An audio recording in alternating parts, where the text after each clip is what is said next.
Duel number 1 is officially concluded from Daytona International Speedway, and Bubba Wallace holds off the field and picks up his first ever Duel victory. What's going on, guys? It's Daniel, and welcome back to our video. I just got done watching Duel number 1 from Daytona International Speedway. We got quite a bit to talk about from Duel number 1. Let's go and jump straight into this. So, before the green flag drop in today's race, a lot of drivers have trouble getting up. Chase Elliott and Ryan Preece, before the green flag drop, would come down pit road first due to having some major issues on the car, brake issues it seemed like. And then Ross Chastain, right before the green flag drop as well, he came down pit road because they had some sort of throttle issue on the car, but luckily all three drivers were able to get back on track and didn't lose a lap. So at the start of the race, you had Chase Briscoe lead the field from the inside with Ryan Preece on the outside. And for a couple laps there, Chase Briscoe and Ryan Preece put on a really good show. And Ryan Preece able to lead lap number 1. The first caution race come out a couple laps later on lap number 3 when Zane Smith had a flat tire going in turn number 2, hit the outside wall really hard and got a ton of damage, bringing the caution out. He continued on for a little bit, but unfortunately, eventually he would go to the garage due to having a ton of damage on the car. Tough freight for Zane Smith. First race he's ran with the team at this point this year. Just a bad situation on that front for Zane. He will have to go to a backup car. Because of this caution, this would help Ross Chastain catch up to the field. And then we would go under caution for quite a bit of time, and a lot of cars would come down pit road. You would have guys, all the leaders major come down pit road, including Kyle Busch, Chase Elliott, I think, came down pit road. I believe Chase Briscoe came down pit road and eventually stayed out as well. And most leaders would come down pit road to top off. So then on the restart, you had Josh Berry lead the field from the outside with Chase Briscoe on the inside, and Josh Berry got a fantastic restart and was able to clear the lead. And then they had a really good run up front between Josh Berry, Chase Elliott, and Michael McDowell. And eventually Chase Elliott got a really good run coming off of turn number 2 and was able to take the race lead. And then while they were in an in-car camera from Fox, the second caution race would come out with the big one striking on lap number 14. Chandler Swift had a really bad push or something happened. He came down the track and basically ran in front of Justin Haley, not clear at the time. It would trigger a big wreck that involved Elio Castroneves, Ty Gibbs, JJ Yeley, Bubba Wallace, and multiple other cars like Michael McDowell's and Tyler Reddick's would get caught up in the wreck and incident. Chandler Swift just wasn't clear there, unfortunately. Just made a big mistake coming off of turn number 2. Just a big mistake right there because he was really moving to the front. It looked like he was going to have a chance to get in. He had an MBM car, the Garage 66 entry, which had Roush Yates engines. Tough right there for Chandler Swift. Just a big mistake right there. He did take responsibility, which is good to see, but that was on Chandler Smith, unfortunately, and it took Elio Castroneves out of contention. Now, Elio will fall back on that past champions or that provisional. They've got the open extension provisional, so he's got that going into this. So then, as we went under caution, all the leaders would come down pit road, with Chase Elliott winning the race off of pit road. Meanwhile, Michael McDowell, Mark Truex Jr., and Chase Briscoe, a lot of those guys would end up getting penalties. So then on the restart, they had Chase Elliott lead the field from the inside with Josh Berry on the outside, and Josh Berry got a really good push from Ross Chastain and was able to get the lead. Meanwhile, Michael McDowell actually got a penalty for improper lineup on the restart, have to come down pit road to serve that penalty. And for the next couple laps, Chase Elliott and Josh Berry would put on a really good show and battle for the lead. They would stay up front. But then the next lap, Josh Berry would lose the draft after getting out of the draft and would drop back a ton of ground. And then on lap 25, the third caution race to come out, when there was debris on the track, it seemed like a side mirror went out of one of the cars or a window went out of one of the cars, that would bring out the caution. So then, Chase Briscoe decided under this caution to come down pit road and retire from the race and go to the back of the field. So then, and basically end his day going to the garage. So then on the restart, you had Chase Elliott lead the field from the inside with Ross Chastain on the outside. And pretty much we would see the guys like Chase Elliott, Ross Chastain, and William Byron stay up front there for a couple laps. And then Bubba Wallace got a really good push from William Byron and was able to take the race lead. And then William Byron and Bubba Wallace for the next 10 to 15 laps pretty much battle side by side for the race lead.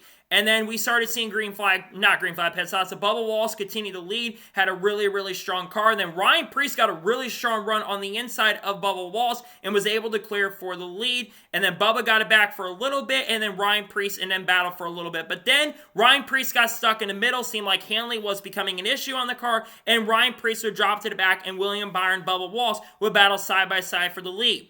And then the final caution of the race would come out when there was a debris on the backstretch. We're not entirely sure what the debris was, unfortunately, but the caution would come out because of debris.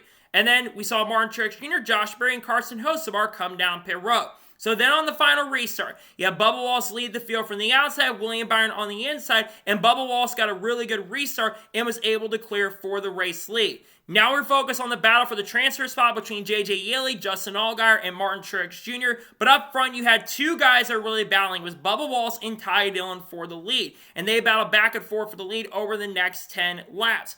And then, with a few laps to go in this race, Bubba Wallace and Ty Dillon battled really, really hard for the lead. Ty Dillon would try everything to get up to the lead, but coming to the final few laps of the race, Ty Dillon just unfortunately lost a ton of ground and dropped back a ton of position. And then it came down to between could they get the run up top to get by Bubba Wallace. As it came to the white flag, Bubba Wallace had the race lead and was starting to pull away a little bit. Then he had a really strong run in the third lane coming from guys like AJ Allmendinger, Ty Dillon, and Justin Allgaier was coming to the front. They tried to get the run on him at the end, but they would not have enough time. And coming out the final corner, Bubba Wallace holds off the field and picks up his first ever dual victory and picks up his first unofficial win of 2025.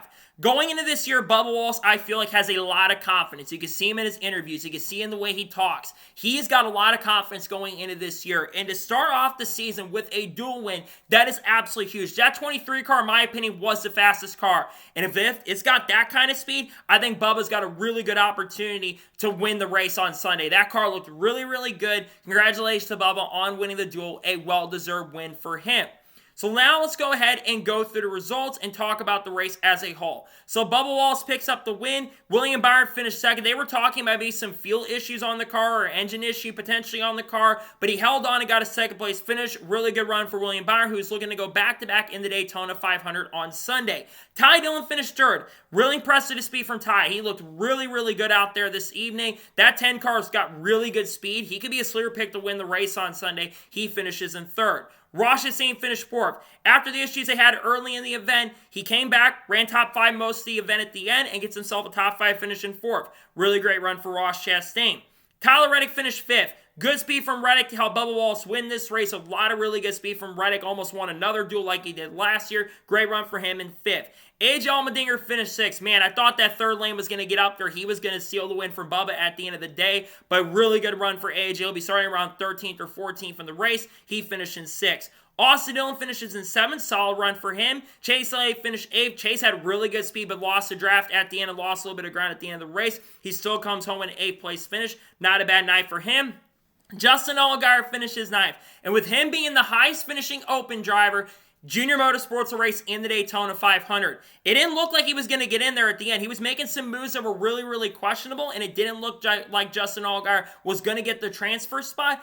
But he's got the transfer spot and is racing in the Daytona 500. And to see that Junior Motorsports is finally going to race in the Daytona 500 on straight-up speed is absolutely incredible. Congratulations to this team. They've worked really hard to get this done. They earned it. They're one of the strongest open cars. Congratulations, Justin Allgaier, on getting the open transfer spot. So Kyle Busch finishes in 10th. Ty Gibbs finished in 11th. Michael McDowell finished in 12th. Ryan Preece finished 13th. He looked really strong in this race. That 60 car, I think, will be a threat to win on Sunday. Josh Berry finishes 14th. He looked really good as well. Mark Truex Jr. finished 15th. He's already guaranteed a spot because he had the fastest time of the open cars. Really good speed for him in this race. Actually looked like really competitive out there. Ricky Stenhouse Jr. finishes 16th. J.J. Yeley finishes in 17th. Really put up a great effort tonight, but unfortunately, just not enough to do it, sadly. He finished in 17th. Unfortunately, tough break there. Carson Osbar finished 18th. Chase Briscoe finishes 19th. Chandler Smith finished 20th. Justin Haley finished 21st. Elio Castroneves will use a provisional and qualify 22nd. And Zane Smith finished 23rd. So we will have 41 cars that will make the Daytona 500 this year if Castroneves is using the past champ or the provisional NASCAR's got. So now I'm going to talk about overall race thoughts on this race and give my score on my thoughts on today's race.